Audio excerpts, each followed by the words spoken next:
course, I'm Captain Tazaryach of ISUPK in conjunction with Black News 102.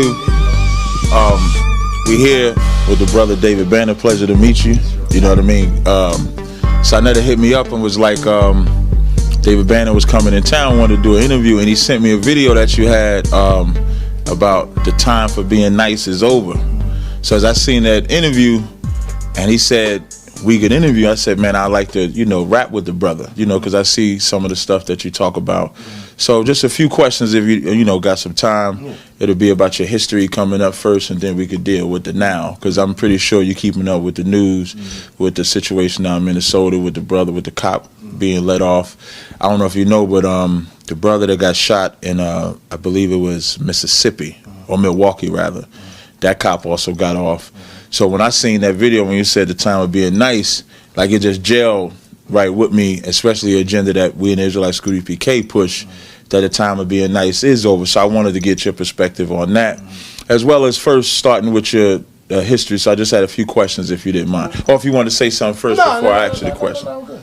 I like that. He said he's going to be honest. I like that. All right, so now one of the first questions, and this again dealing with your beginning, so to speak. A lot of people don't know, like you lived in your car when you was first coming up. So you want to explain that, like what drove you, like, because that's a lot of people don't know, like people's beginnings and like the drive that they had to have to even become who they are today. They don't know that background. So what was your drive during that time? So what's crazy is, first of all, I want to clear one thing up. I was homeless by choice. I didn't have to be homeless. Like I was a semester and a thesis away from my master's degree. I left school on purpose.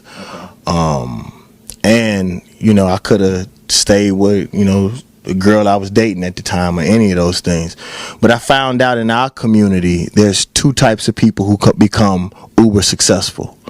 There's either a person who knows somebody rich or comes from a family that's rich, so they can just teach you or send you to the right people. You understand what I'm saying? Or it's people who have nothing at all, who if they don't do it, then they won't eat. And what I learned about the universe is the universe actually conspires to help you, but you have to demand it.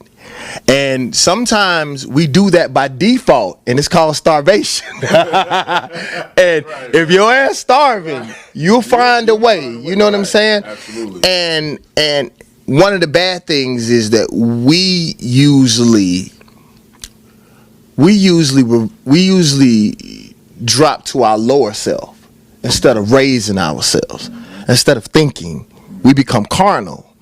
So I decided to go the high route because, most of us, we hustled and we did a few things, but I wanted to do this the right way.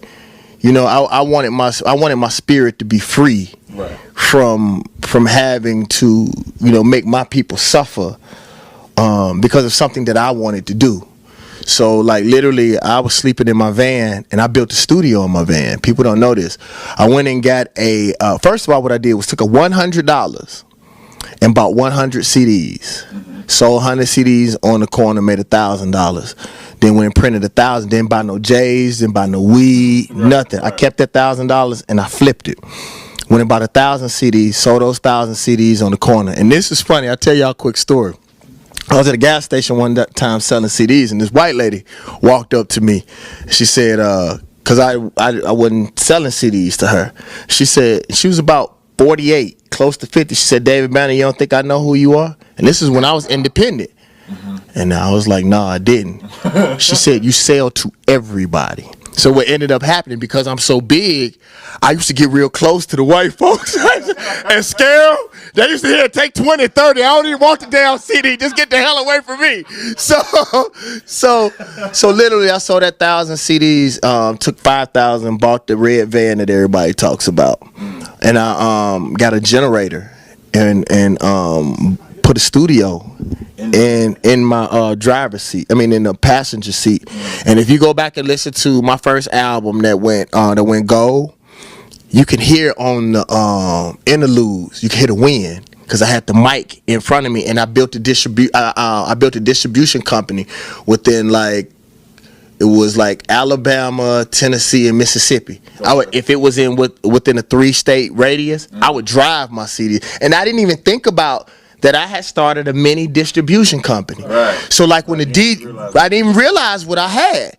So yeah, I was sleeping in my van, bro. And what happened was, All Star came to Atlanta. And me and Bone Crusher were lucky enough to have the 2 top songs in Atlanta. And I still handle my business like this. Everybody I do business with, I talk to them, even to this day. Like, and that's the reason why so many people do stuff. So I think the name of the company was United Pressing. Okay. Them people up there liked me so much, they would put my stuff before Universal, before Atlantic, because they had a personal relationship with me.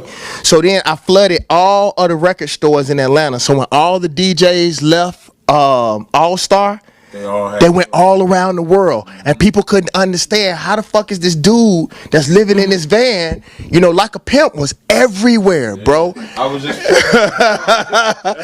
and it right, and it literally came from that. Now, since you said Cadillac on 22s, then I give you the mic back. I had prayed that if I didn't have to sell dope, if I didn't have to do anything to hurt my people for my dreams to come true, that I promised the Most High that I would praise.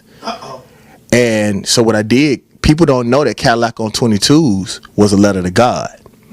God, I know that we pimp. God, I know that we wrong. God, I know I should talk about more in all of my songs. I know these kids are listening. I know I'm here for a mission, but it's so hard to get them when 22-inch rims are glistening. Nobody even heard that aspect of the song. And yeah. And what's crazy, bro, is that van got stolen in Birmingham, Alabama. And the only thing I had left was I still had this 9mm. It was my pistol. One thing that people know, because I'm from Mississippi, I had a gun when I was 8. You feel what I'm saying?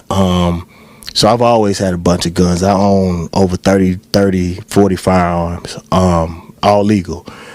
And the only thing I had was that 9mm, and I've always been a vibey person. I felt like I knew where my stuff was. Come to find out, it was close to the area that I thought it was, but something in my spirit told me to leave it. So I left it. I went back home. All I had was my pistol. So if I would have saw him, I probably wouldn't be here right now. I know I wouldn't be. And so when Steve Rifkin called me to give me my record deal, which was at that time one of the biggest record deals in hip hop history at that time, for one single artist and not like a label. Guess what I was riding through? I was riding through Birmingham. So I went from being homeless and them taking everything that I had on this planet to happen to be riding through Birmingham, stopped at the Kinko's, signed my record deal at Kinko's in Birmingham. You know what I'm saying? And went from being homeless to a millionaire in 2-week period. Let me tell you something. Like, that's an amazing ass story. What 2 things that stand out? When I used to watch that video Cadillac at 22s, that part that you just said, that's what used to stand out to me, because I always used to look for like the positivity in a brother or in a song, because I come from like I'm 42, so I came up in the 80s and 90s, so listening to those artists that gave you raw shit but then gave you positive shit, I was always used to that. So like a pimp was popping, but then when I saw the Cadillac on 22s, I ain't did nothing in my life but stay true. Right. I used to see your face and I'd be like, he trying to portray, I used to always feel like you was trying to portray a positive light or a positive image to the John. So that was the one thing. But let me tell you this, just so you and I be clear. I was depressed and didn't know what depression was. Like, I was angry, I was high, I was confused, bro. And I couldn't understand like why the world hated us so much. Like, we ain't never did nothing. We ain't did nothing but build this bitch for free. You feel what I'm saying? We ain't do nothing but give, like, you know what I'm saying? We ain't never do nothing but give them math and science. We taught them how to bathe. You understand what I'm saying? So I never understood that. I understand why they do it now, but the thing for me is that I knew what was right, because people don't know I've been conscious since I was in 11th grade. But I was high, drunk, and come from, people don't know this, where I'm from, when I was in high school was the murder capital of the United States. Jackson, Mississippi, Like in bigger places, y'all can go a week or two without seeing somebody. Like where we from, you gonna see them at least every 2 days. Something gonna pop off, you know. But the thing is that like I was trying my hardest, bro. And the other thing that I think that, and I really want to make sure that people know this, one of the ways that we get it messed up is that people don't understand that white supremacy pays. See, we think white supremacy is this evil thing that just kill black folks. Yeah, that's an aspect of it. But white supremacy pays two types of black people. That's stalk raving niggas. I'm talking about the niggerish of the niggas.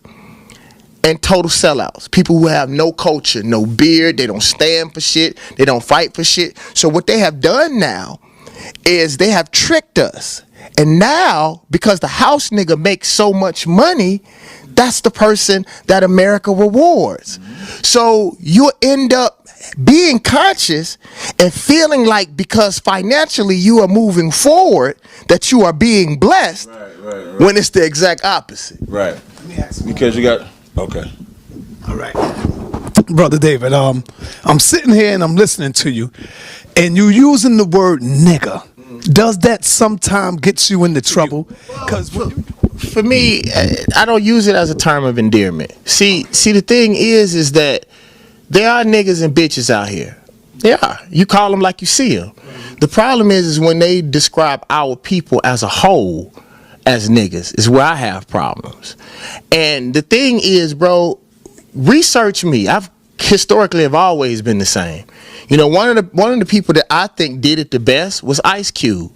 Nothing changed about Ice Cube but the information that he was putting in his head. He just started wearing dashikis and changed the like he was just himself.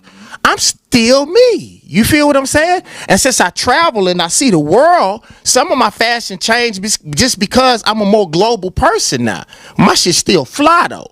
You feel me? But the thing is that people want to change. Conscious people try to change you through the things that they know. That is part of the problem. We think people know what we know, and they don't. One of the things that I've had to learn is if you want people to change, you have to love them and have to show them compassion and meet them where they are.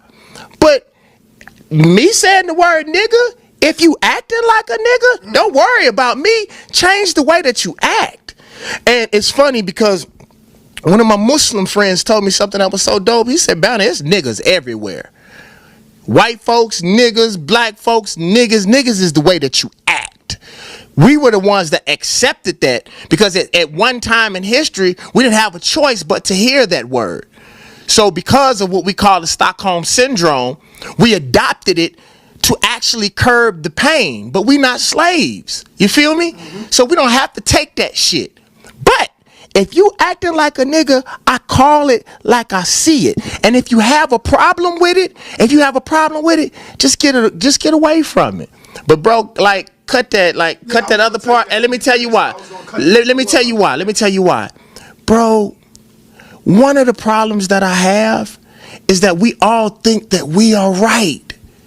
Like, to me, this is my personal opinion, ain't none of us died and came back. So all of us believe in the stories that we believe in, but I truly believe it's a little bit of what we all know. But everybody comes like, I know everything is this. I don't believe that. What I do know is a fucking lie. I know the shit that most of us believe in America, the stuff that they teaching our children, I know that shit a lie. I don't know if what I believe in is the truth or not, but all of us know a lie. So it's the it's the conglomerate effort of respecting and loving each other, respecting each other's opinion, considering each other's opinion. Because I give you an example. My Muslim friend taught me how to pray. I pray like a Muslim, and I don't care what knowledge I've gotten, what book I've read all over the world, to give all humbleness and show that you have nothing to hide. I don't care what you believe in. That to give it all up and open your palms and submit yourself, I don't have a problem with that. I've been praying like that for 20 years now. haven't met and haven't learned anything up to this point that has changed it. And I respect that. So for me, as far as that word is concerned, that is the way that I describe. I use it as a descriptor. And I use it for what it is. So when you hear me say the word nigga, it's not a term of endearment. It is for what it was used for. And I believe that we are the gods of our realities. Slaves flip shit and deal with it. Gods create. We don't have to flip a word. We don't have to. You don't see no other race of people flipping something. Because in order for you to flip something, you must first accept that you are that. Okay, I'm gonna flip the word nigga. Damn, I'm a nigga. But now I'm gonna flip it. Like, no, I don't believe that we have to do that, brother. All right, don't worry, I'm gonna cut that right out. Yeah, that was heavy. Something that you said that struck a chord. I said it back in I think January when I was doing the interview. Is you brought up the word compassion, and that's something that I don't see black people having enough of. And if there's one set of people that should have compassion, it's black people. If you look at all the atrocities that have happened to us since slavery, you take the word nigga like you said and brothers flip it or what have you. If you take the wretchedness that they used to teach about us mentally, saying we was unintelligent, we couldn't do this, even though even in 40 years removed from slavery, we built so much that if we would have had another 50 years, we would be on top of this place, which is what the white man saw, which is where the white supremacy come in, where now they would bring in the integration. Now, I don't know where you stand on Martin, but I don't stand with Martin because I felt like what his position was as far as joining us to the white man, that's not something we should have done because we didn't have any power to actually join the white man. I agree with you 100%. The thing is that most of us, did you know the Martin towards the last year of his life? It's too late by then, but I know what you're going to say. But yeah, he didn't know it was too late.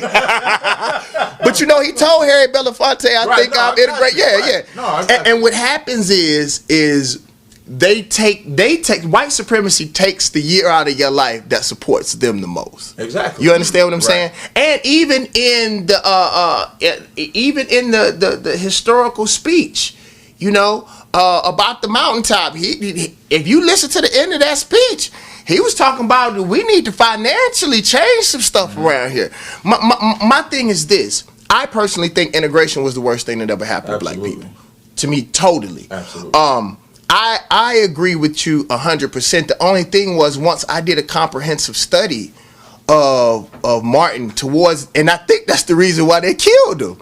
It's because he was making that switch. He was tired of getting his ass kicked. Mm-hmm. He was tired of watching his people burn. Right. You know, and then imagine this, bro. Imagine realizing, you know, and that's sort of what happened to me in my rap career. Mm-hmm. You know, you go so far down and you think you're doing the right thing, mm-hmm. and then you look in the mirror and not know who the fuck you are. Right. I think that happened with him. Absolutely.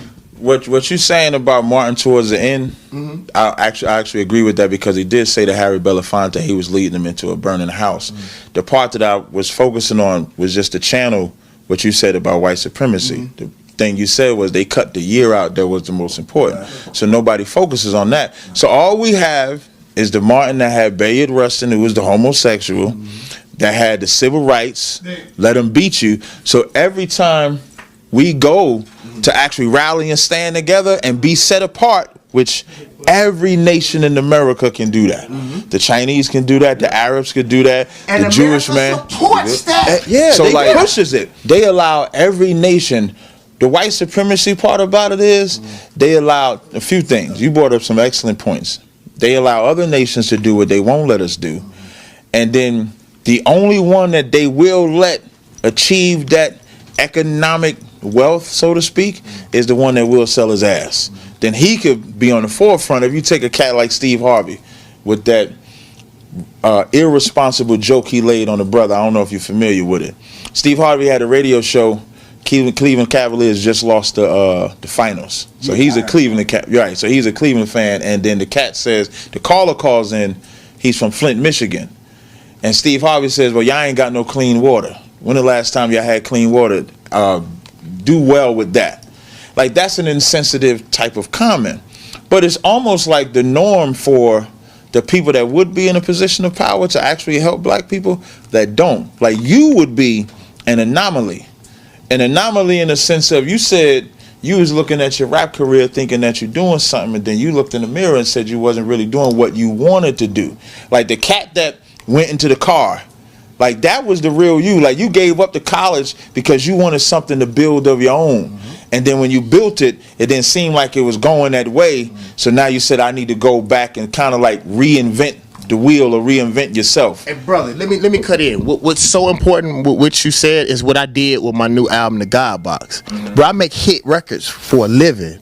Bro, I've done music from Lil Wayne to Chris Brown to Maroon 5 to Quincy Jones, on and on and on and on and on. So I know how to make a hit record. Right. But I literally, with The God Box, my new album, I literally didn't put out a radio single on purpose. I literally wanted to go back the independent route and rebuild my fan base again. You know, and then when we put that album out, or when we put our album out 3 weeks ago, bro, we had the #1 album on iTunes, #1 rap albums on iTunes with no radio single, bro.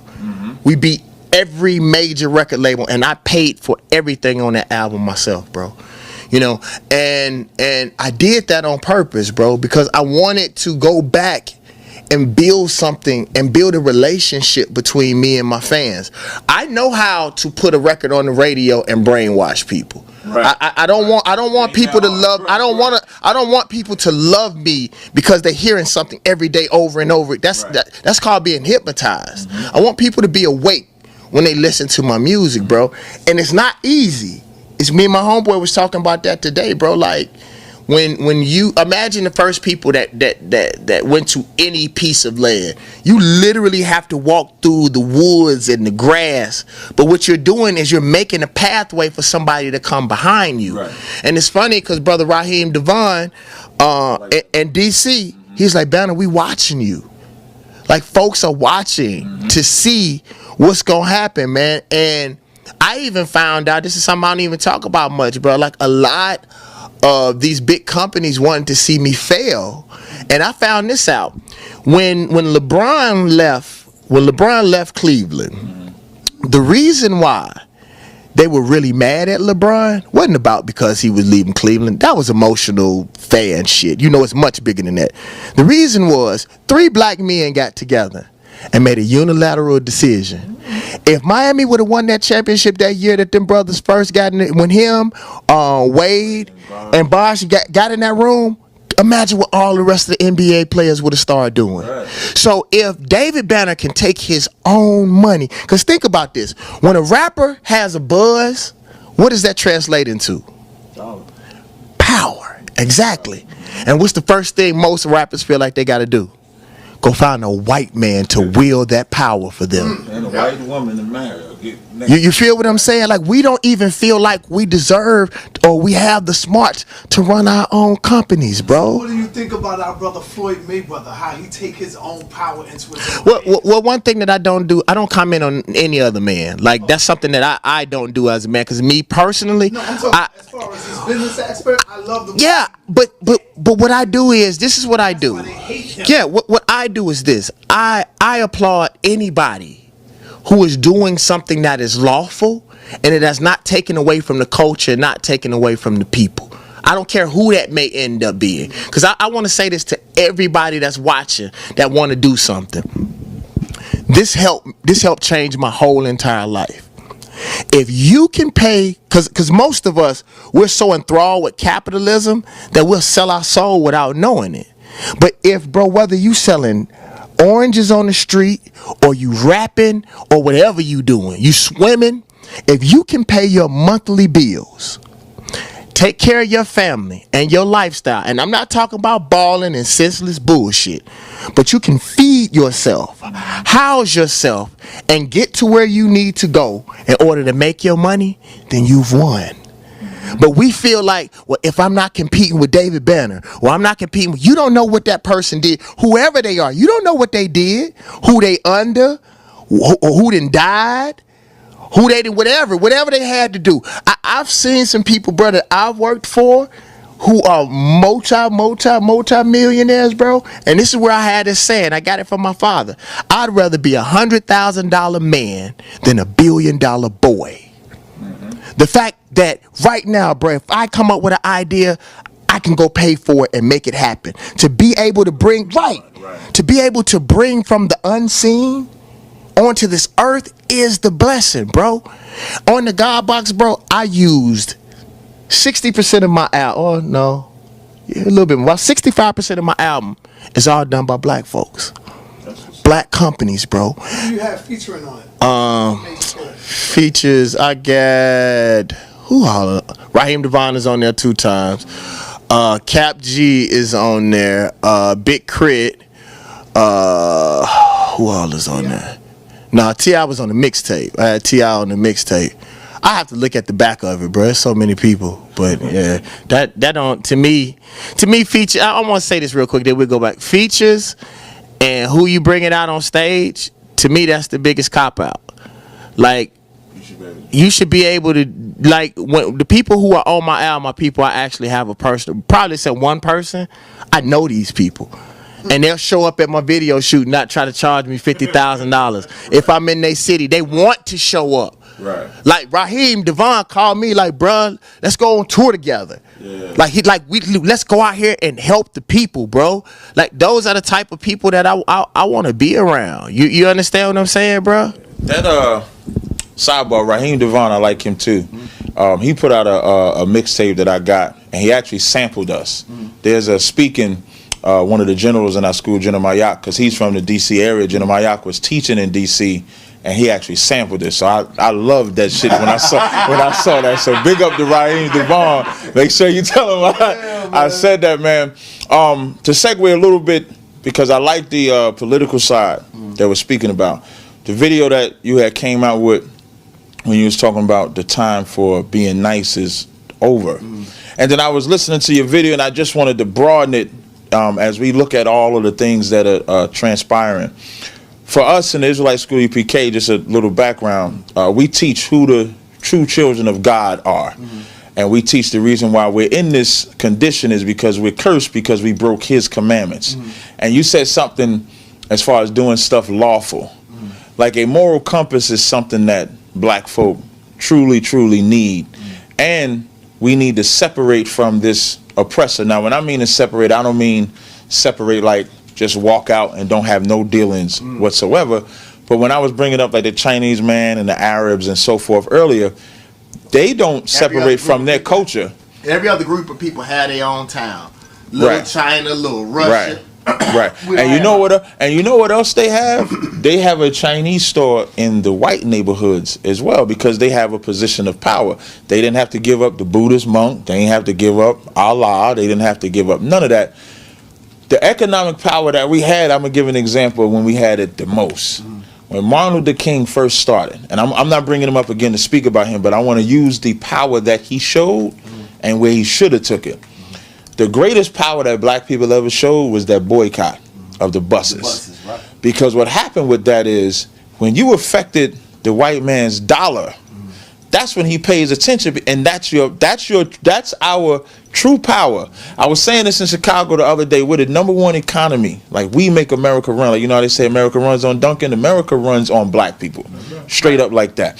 And if we took that value that we have, like Martin grabbed them cats. Martin grabbed them cats and said, we'll walk, we ain't getting on the bus. And then the white man said, okay, now you can sit on the bus. Martin should have took that power and say, what more can I take from him? Or what more can I grab? So when you say the time for being nice, I agree with that. But I think that, and you could tell me your opinion on it, I think the time of being nice is over with everybody but us. Meaning, if we want to show power and get, instead of guilty verdicts, instead of not guilty verdicts, to get guilty verdicts, we should exude that power. So I want to know, when you said the time of being nice is over, how far were you willing to take that, or where were you going to take that when you thought about it? All right, well, that's not something that you talk about on camera. Okay. Like, you know, those are the types of things that we have to talk about when the cameras are off, you know, for me. But what I'll say is that white supremacy only respects two things. It's the loss of life or the loss of finances. So I'm not telling anybody to do one or the other. But if you want something to happen, you have to do one or the other. And we wonder why we never ever see any true changes, because those are the only two things. You can boycott and pray and whatever you march, whatever you want to. If you march to somebody's house, then you'll have some changes. If you take their money away or affect their money, that's something that matters. So for me, this is what I believe. I understand exactly what you say, but then I also feel that it's time out for people who are in our community also that do our people wrong. That's right. Innocent black, the loss of an innocent black child's life is an innocent black child, and everybody should affect that, and everybody should feel threatened. In our parents' generation, our fathers would go handle that. Because think about it. If you do something to a Russian, who coming to your house? A Russian, right. Not the cops. Right. If you do something to an Asian, Yakuza coming. They go. They go. What you think they gonna come up with? What you think the thing that they do with the cars? Anyway, the ninjas coming, the Yakuza coming. But that's the same way that it has to be in our communities, bro. It's like the men are afraid.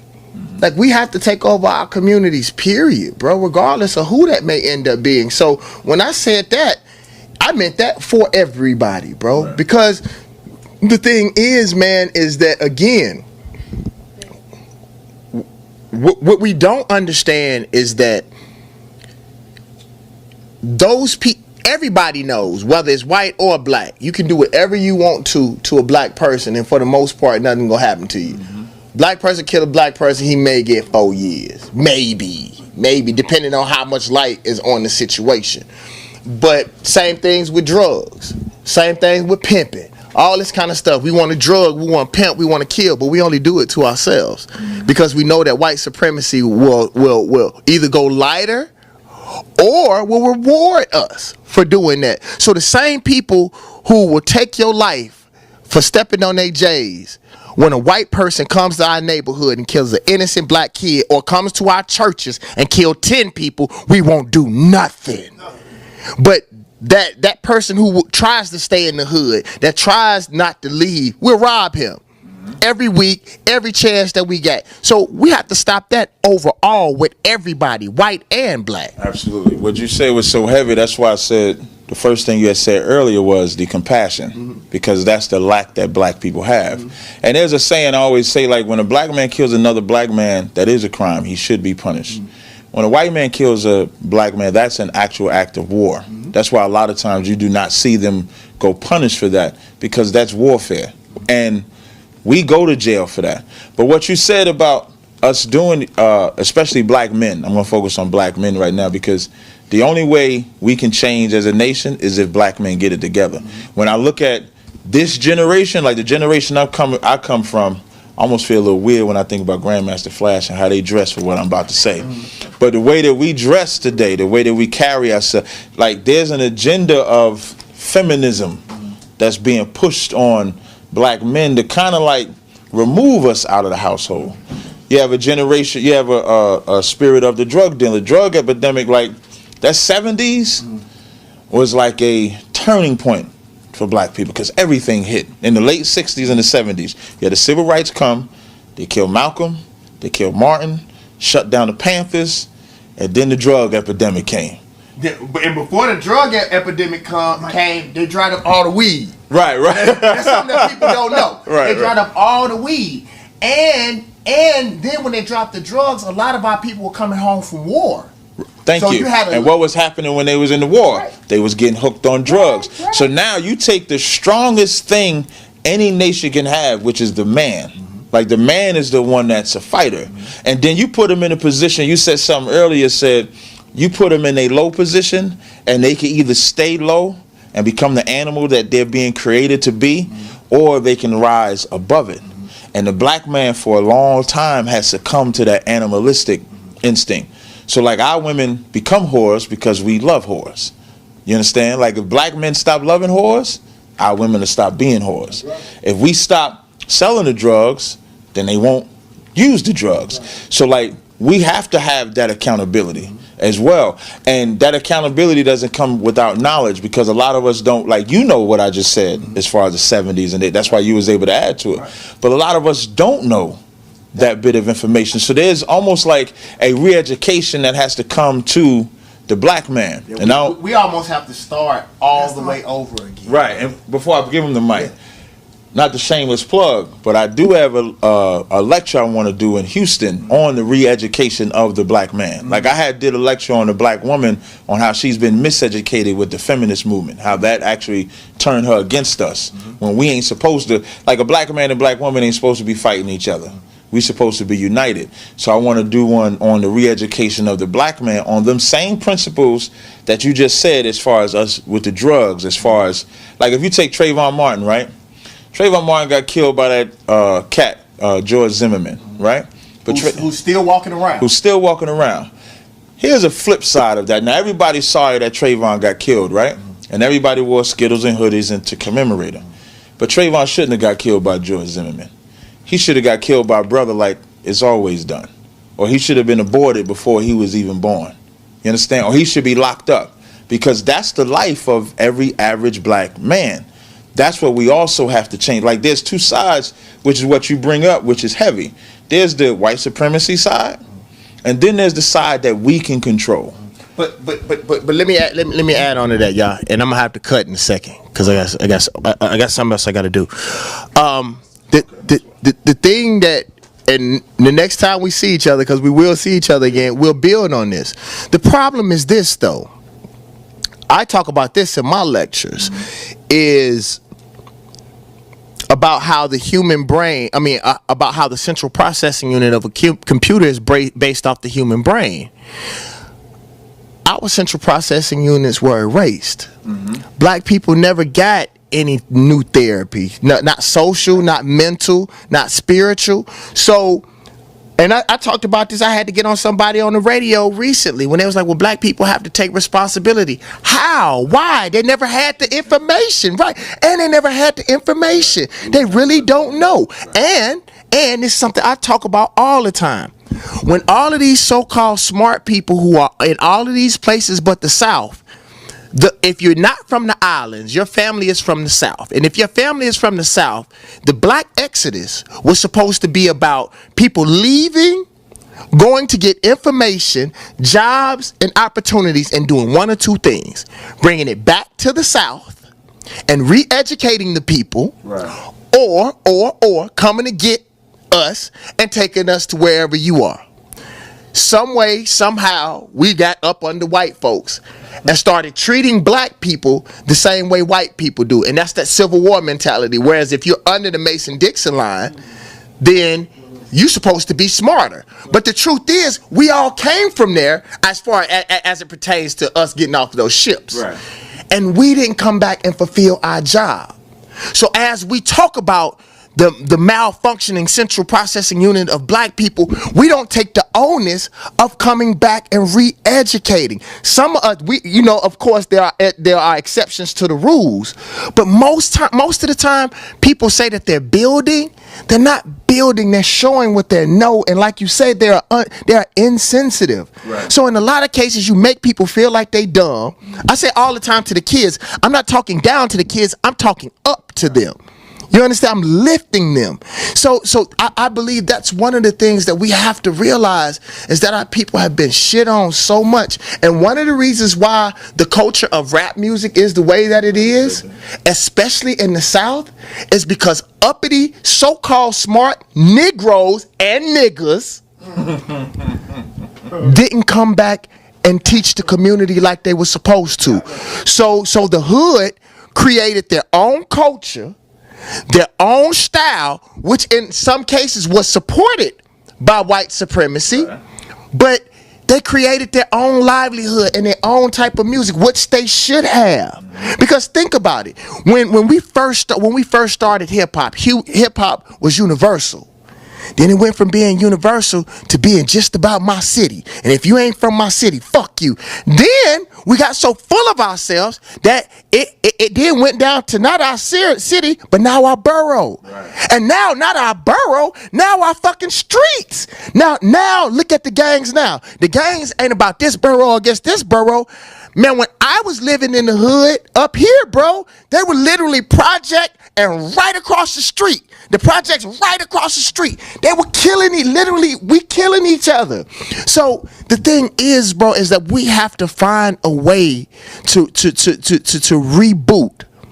reboot, and then find a way to upload the education. But the sad part about it, and I know you probably know this because I can tell we've been through similar shit, is a lot of people, it's not going to be a kumbaya moment. It's not going to be a bunch of us. It's going to be a very small few, because an old Christian preacher told me this, and I'm going to end with this. Old Christian preacher said, David Banner, and in his Christian way, I know you'll get what he was saying. He said, David Banner, before you go to war with the devil about freeing your people from hell, you got to make sure that your people don't like being there first. Because you'll go to war and they not want to leave. So we're going to have to get the children, get the people who we can. And that's the reason why we have to rise ourselves above our spiritual beliefs. And one of the things I agree with Malcolm the most, Malcolm said, leave your religion in the closet.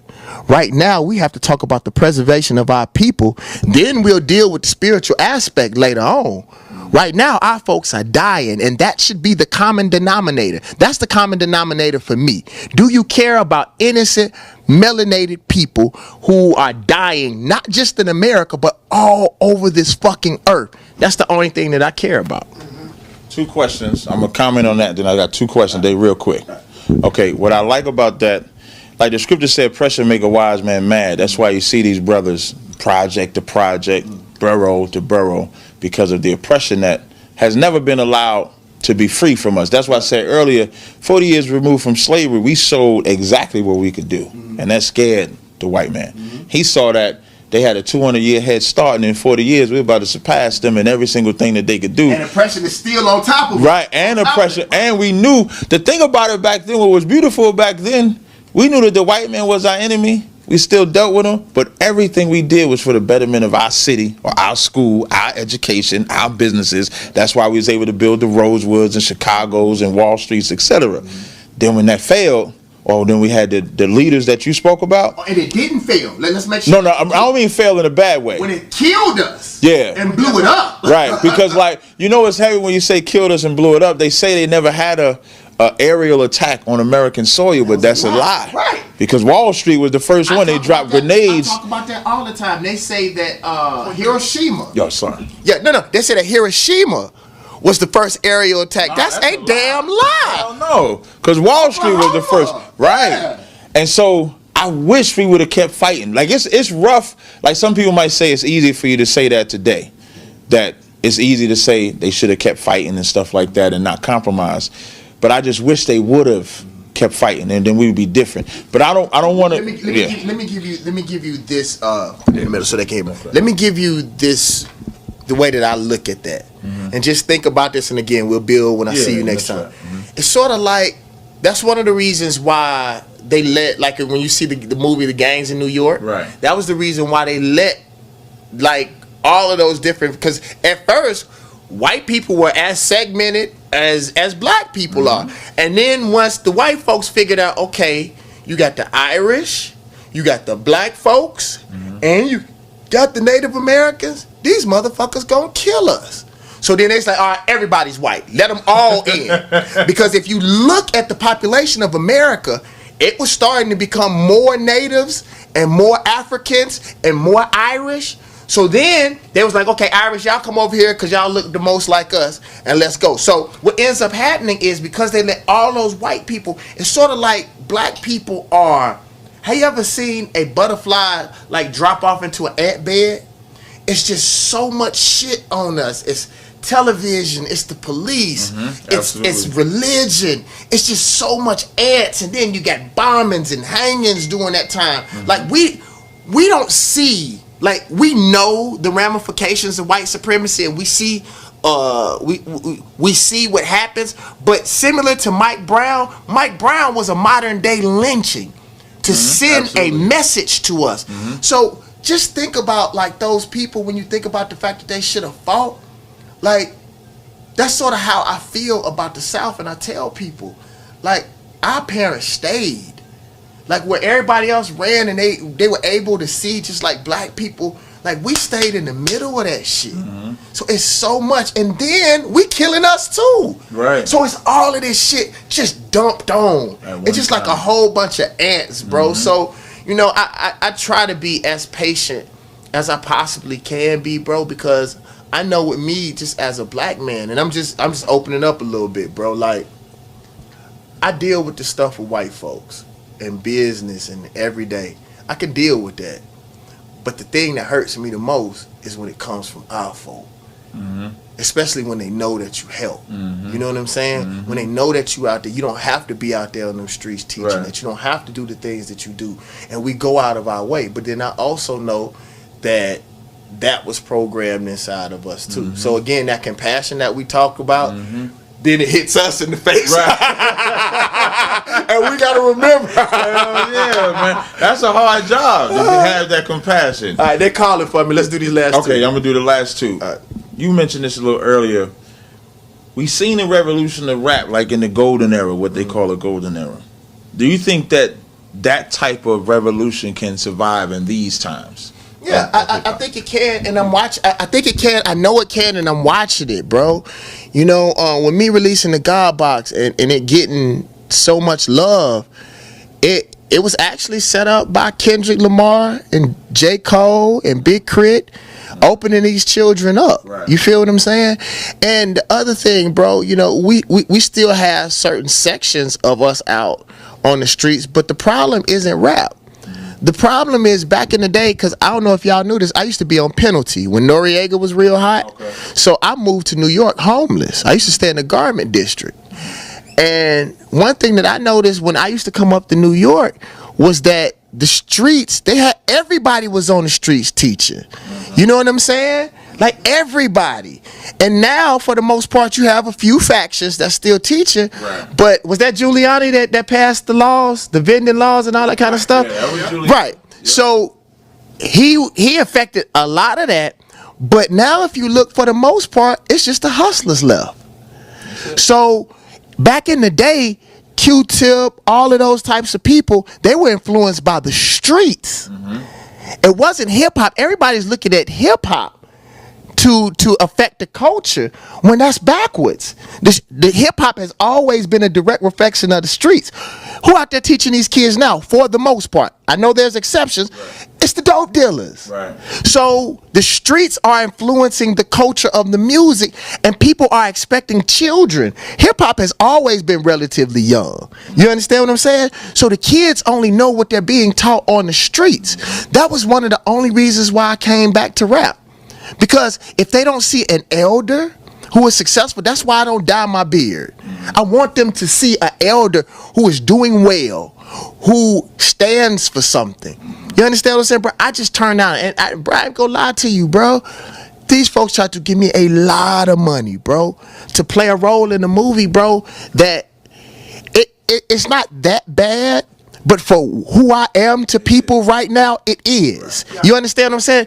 Because an Asian dude asked me, he said, David Banner, how do you feel that Hollywood pays you, your 6'2", dark-skinned frame, to scare white people? So they keep putting you in these scary roles so they can keep America scared of the black man. When the most violent person on this earth has always been an old white man. Always. Always. So these kids just want to eat. They love opulence. We are a people of opulence, of shiny shit. We always have been. You understand what I'm saying? So it's going to take some of us to go and do the right thing and stick to it and be successful. Absolutely. You feel what I'm saying? And I know we can. All it's gonna do is take one of us, one or two of us, and it's funny because the kids, whether they will admit it or not, are leading. You are leading it right now. Yeah, I see that. I feel you on that too. When you say the dope dealers, that's why we, like in IHBK, we try to stay on the street so that they can see something different. So we get to pull them brothers out, because if you don't have it, then there will be nobody that will do it, because that's the influence. And then one thing I do want to tell you all too, bro, it's very important for y'all to keep doing what you do, because sometimes it seems like it falls on dead ears, but sometimes, bro, and I know kids tell me this all the time, like, Dave Banner, we listened to your album and it made us feel like we not crazy.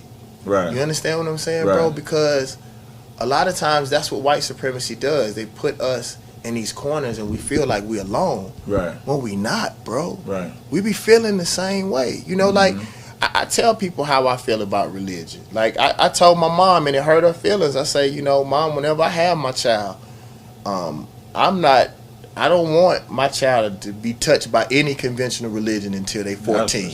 That's till they 14, 15. I want them to formulate their own opinions, and they're gonna see what I do.